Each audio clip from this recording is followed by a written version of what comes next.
Pemirsa, pandemi virus corona tidak hanya mengancam kesehatan fisik, namun juga kesehatan mental setiap individu. Tidak hanya rasa takut, efek psikologis yang ditimbulkan pun bisa berdampak serius. Gangguan kesehatan mental yang terjadi selama pandemi dapat disebabkan oleh berbagai hal seperti ketakutan terhadap wabah, rasa terasing selama menjalani karantina, kesedihan dan kesepian karena jauh dari keluarga atau orang yang dikasihi, kecemasan akan kebutuhan hidup sehari-hari, ditambah lagi kebingungan akibat informasi yang simpang siur.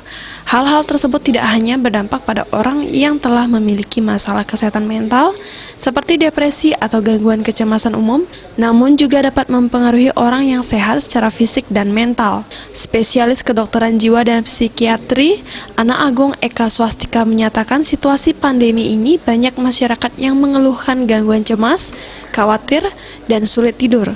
Masyarakat yang mengalami gangguan cemas ini bisa kembali mengenali diri dari dalam dengan berdoa, perlu melakukan teknik relaksasi seperti pengelolaan nafas dan melakukan yoga.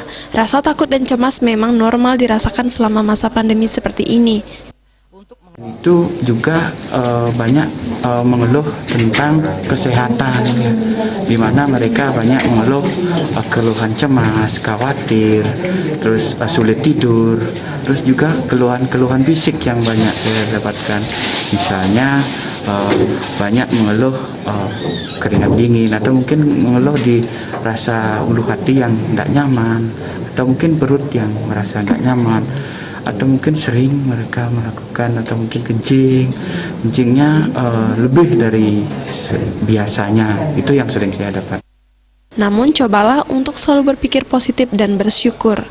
Agung Ria, Bali TV.